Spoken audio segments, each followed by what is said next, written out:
Ese día de abril, Manuel se despertó muy temprano, se quedó recostado en la cama escuchando el tic-tac del reloj en la sala, miró al cielo falso de su habitación, repasó con la mirada la pequeña imagen de Nuestra Señora que colgaba en la pared junto a su rosario, junto a su cama unos zapatos, casi terminados, detrás del cristal, allá a lo lejos la montaña, y ahí, junto a la ventana, colgado junto a su mochila y su sombrero estaba aquel cuchillo de explorador que un día su padre le compró en el mercado del pueblo, y que soñaba con poder usar un día que fuese de expedición al bosque. En sus 23 años jamás ha salido más allá de los límites de su pequeño pueblo. Un súbito rayo de sol entró por la ventana y le recordó que era hora de levantarse, se incorporó y se arrodilló frente a la imagen en la pared, murmuró una plegaria y se dirigió a tomar su baño. El agua tibia cayendo por su cabeza le recordaba su niñez, cuando durante las lluvias de mayo pasó largas horas en el campo ayudando a su padre en los trabajos de la finca, o aquellas escapadas, con sus primos al arroyo del pueblo. Se sumergió en aquellos pensamientos lejanos que hacían divagar su mente, cuando escuchó aquel familiar grito de cada mañana: «Mijo, venga, acá ya está su desayuno listo», a lo que respondió con un «ya voy, ma». Estaba determinado a explorar la montaña, y nada lo iba a impedir. Salió de su cuarto con un look que no era el de costumbre, saludó a su mamá estampando un beso en su mejilla. «Oiga, ¿y usted por qué vestido así? No me diga que ya encontró trabajo». «No, ma, voy a salir a dar unas vueltas, tengo algo que hacer, usted solo encomiéndeme a la Virgen que yo vuelvo pronto». «¿Cómo así, mijo?», respondió mamá, «usted no me sale de acá mientras no me diga qué va a hacer». «Mamá», interrumpió él, «ya tengo 23 años, ve, 23 años, ya no soy un bebé. Además, dígame cuántos disgustos le he dado a su merced, yo no tengo vicio ninguno, así que no se quede con pendiente que yo sabré estar bien y volveré pronto». «Está bien, mijito», dijo su madre, «pero ya, coma su pan que se le va a enfriar, solo recuerde los consejos de su padre antes que muriera de aquella enfermedad». «Sí, madre, usted no tenga pena», dijo él. Cuando terminó de desayunar se dirigió a su cuarto una vez más, se postró frente a la imagen de Nuestra Señora y le suplicó por su madre. Cogió su cuchillo y la mochila, se colocó los zapatos que estaban junto a la cama y salió a la cocina a dar un último beso a su madre antes de su partida. Salió de su casa, a sus espaldas se cerró la puerta, y se quedó parado ahí un rato mirando al cielo. Un ligero presagio de pronto invadió su cabeza, aquellas nubes que dibujaba el horizonte, la tenue brisa que soplaba del sur y el sol a medio salir, le hizo por un momento cuestionar su viaje. Pero esta mañana, cuando se había levantado, había determinado que nada iba a impedir esta aventura. Tomó un autobús. Durante el viaje había una sola idea que le daba vueltas en su cabeza: su madre se había quedado sola en casa, tal vez con un consejo más en su boca, pero que él por su prisa no dejó dárselo. Además, seguían los rumores de aquellos 4 muchachos que se habían dado la tarea de hacer travesuras en el vecindario, especialmente en las casas solas o con poca familia. Pero se consoló a sí mismo diciendo tonterías, y en su lugar se puso a recordar de aquella dulce muchacha del pueblo que, cuando tenía el 20 años, se le había acercado alguna vez pidiéndole que fuese su novia, pero que ella rechazó porque sus amigas le dijeron que estaba estudiando para sacerdote. La recordaba con un pensamiento noble y limpio, sin morbos, un amor que quedó solo en su pensamiento, que se convirtió en un imposible. Pero sin embargo, y a pesar de lo imposible, sonreía al recordarla. Lo sublime de estos pensamientos, el murmullo de la gente y el vaivén del autobús lo arrullaron y le hicieron caer en un profundo sueño. Se despertó sin tener noción del tiempo y el espacio. De pronto se vio rodeado de personas y con un pensamiento renovado se preguntó qué hacía y por qué estaba haciendo ese viaje, y estaba reconsiderando su viaje. Pero ya era demasiado tarde para dar marcha atrás. Pero siguió. 20 minutos después era su turno de bajar del autobús en un pueblito poco poblado, ese pueblito vecino donde vive Albeiro, aquel primo que es como su hermano. con el cual de niños salían a perseguir las luciérnagas por las noches decembrinas. Al llegar a su casa no lo encontró, pero sí a su mamá, quien lo recibió muy cálidamente y le despidió deseándole suerte y bendiciéndolo. Él le prometió que pasaría de regreso esa noche. Se armó de unas pocas provisiones que consiguió más baratas, unas frutas, unas galletas y una botella de agua. Poco a poco el paisaje iba cambiando. Atrás se iban quedando aquellas casitas de la aldea y se divisaba más la campiña. Disfrutaba caminando por aquellos parajes como cuando era niño, cuando su padre lo llevaba a los campos donde le enseñó el trabajo de la tierra. Si había un punto o un momento donde él podría arrepentirse era este. Todavía estaba cerca de la gente que podía ayudarle. Una vez pasado este umbral estaría él solo frente a la montaña, a ese desafío que se había planteado. El horizonte parecía más cercano. En los campos aledaños se podían ver aún animales como vacas y caballos, que pasaban a lo lejos, muy a lo lejos unos labradores, pero él prosiguió con su camino. Al principio fue muy emocionante disfrutar del paisaje, degustar algunas frutas silvestres que encontraba o el cruce de un animalito.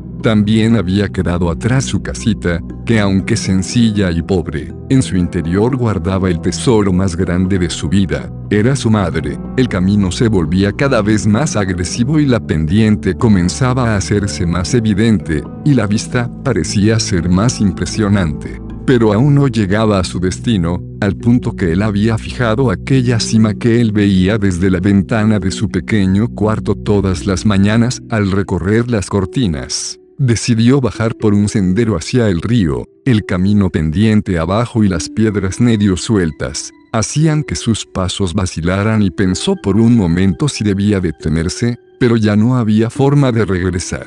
Solo quedaba seguir por el sendero hasta el río. Era cerca del mediodía y tenía que comer algo. Como pudo se agarró de los arbustos que estaban a las orillas. La noche anterior había llovido, el paisaje estaba volviéndose más abrasador.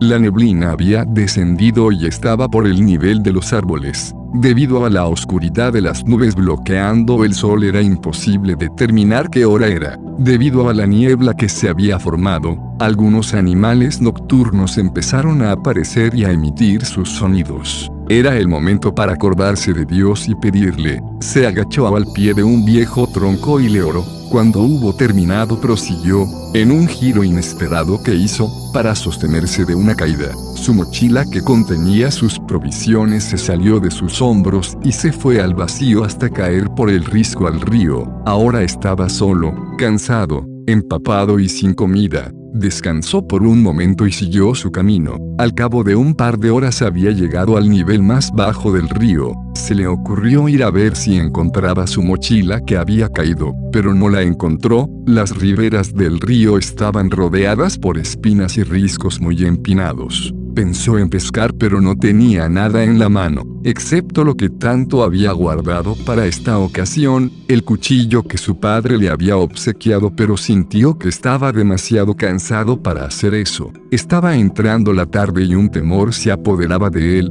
Buscó refugio en los cañones que había formado la corriente del río y pensó establecerse ahí, pero mojado y sin posibilidad de hacer fuego le fue difícil. Y era apenas la tarde, ni siquiera había llegado la noche. Cuando calculó que era cerca del crepúsculo se decidió ir en busca de alimentos, pero el sonido y la presencia de animales se agudizaba. Al mismo tiempo aquellas memorias de niño sobre fantasmas las cuales su abuelo le contaba, le invadían su cabeza, pero tenía demasiada hambre como para poner atención a eso. Sacó su cuchillo, cortó la rama de un árbol y se hizo una barra para ir a pescar. Con un poco de suerte pudo atrapar unos 2 pescados, pero de nada le sirvió porque no tenía con qué cocinarlos. Resignado y con mucha hambre se regresó a su escondite, se recostó y se puso a pensar en los consejos que su madre le había dado, pensando en cuán cómodo estaría si estuviera en casa. En la casa habría comida y un chocolate caliente para tomar,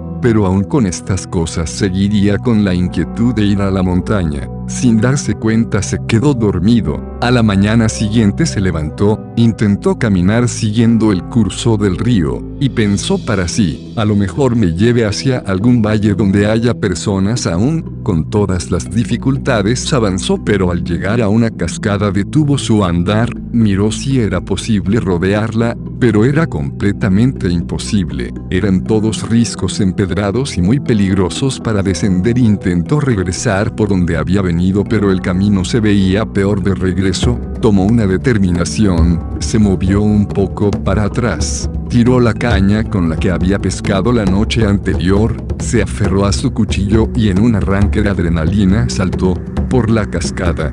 Después de varios segundos en el aire, finalmente aterrizó en la pequeña piscina natural que formaba la caída del agua. Aturdido por la caída y por el arrastre del agua, buscó la orilla y como pudo, salió jurándose a sí mismo jamás volver a hacerlo. El terreno que seguía a continuación era más prometedor por una parte, pero aterrador por otra, porque ya no era tan empinada la pendiente, pero en cambio estaba saturado de espinos, y lo poco que quedaba de sus zapatos parecía no prometerle mucho. Pero no tenía otra solución que seguir caminando. Por momentos los espinos se enterraban en su piel dejando huellas de sangre en su ropa. Al parecer el día está más cálido que ayer. Ya es cerca de mediodía y parece no haber señales de agua por acá cerca. El cansancio de ayer y el no haber comido está dando sus resultados. Empiezan a sentirse mareado y con dolor.